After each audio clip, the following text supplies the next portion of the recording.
اگر ہمارے نگراں وزیر داخلہ ایسا سٹیٹمنٹ دیتے ہیں کہ جی جو نواز شریف صاحب کے کیسز ہیں بے بنیاد ہیں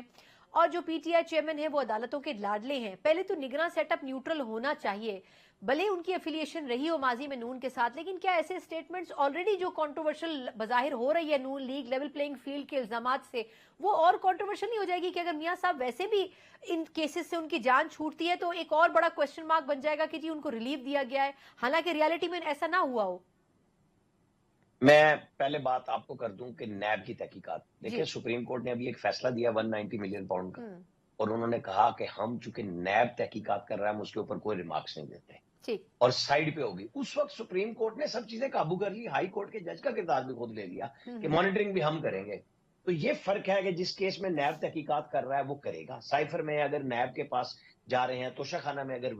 جا رہے ہیں، 190 ملین پاؤنڈ میں اگر جا رہے ہیں تو نیب کے افسروں کے پاس آپ جا رہے ہیں نا۔ نیب نے نواز شریف کے کون سے کیس میں کردار ادا کیا؟ اب عزیزیہ میں دیکھ لیں، وہاں پہ اس جج نے کہا مجھ سے سزا دلوائی گئی، اور میں نے جس میں بری کیا وہ دیکھ لیں، اور جو میں نے سزا دی اس میں یہ لکونے میں نے چھوڑے ہیں، کیونکہ مجھے پتا تھا کہ یہ مجھ سے پریشر دے کے لے رہے ہیں۔ اس وقت وہ کیس ریمانڈ ہونا چاہیے تھا جب جج کو نوکری سے نکال دیا تھا، لیکن اس وقت سپریم کورٹ کے جج نے، اس وقت کھوسا صاحب نے لکھ دیا کہ یہ آپ اپیل کے مرحلے پہ دیکھیے گا۔ تو جب لذیذیہ آئے گا تو مجھے بتائیں کہ جس جج کو اس کے مس کنڈکٹ پہ نوکری سے نکال دیا گیا اس کا فیصلہ کیسے ٹھہرے؟ اب یہ اس وقت سہولت کاری تھی، یہ فرق ہے ہم اور آپ کریں۔ ہاں، سرفراز بگٹی صاحب کو ایسی بات نہیں کرنی چاہیے تھی اخلاقی قانونی طور پہ، اور مجھے تو یہ لگ رہا ہے، ابھی تو وہ آج خبر آئی ہے کہ وہ برطانیہ نجی دورے پہ چلے گئے ہیں، عین ممکن ہے کہ وہ الیکشن سے پہلے وزارت داخلہ سے ریزائن کر دیں اور وہ الیکشن لڑنے چلے جائیں،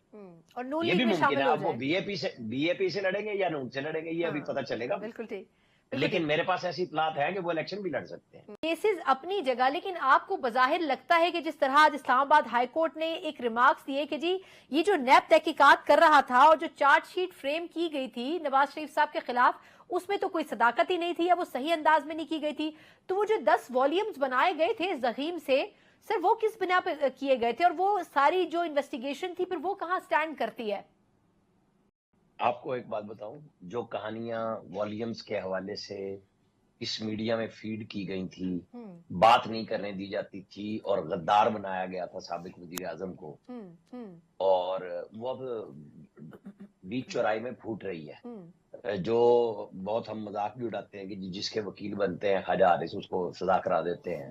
خواجہ حارث نے جب یہ نواز شریف کے کیس وہ لڑ رہے تھے تو ان کا ایک سٹائل ہے کہ وہ بتا دیتے ہیں کہ پروسیکیوشن کی یہ غلطی نوٹ کر لیں، یہ غلطی نوٹ کر لیں۔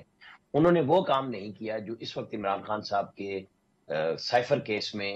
یہ جا کے سپریم کورٹ سے ہائی کورٹ سے ٹھیک کرا رہے ہیں، سپریم کورٹ سے، اور سپریم کورٹ کے جج نے جو سردار طارق صاحب نے بھی کہا کہ آپ جو غلطیاں پروسیکیوشن ٹرائل کورٹ میں کر رہی ہے وہ آپ اعلیٰ عدالتوں سے ٹھیک کیوں کرا رہے ہیں، یہ تو آپ کو اپیلوں میں فائدہ دیں گی، لیکن وہ ابھی کر رہے ہیں۔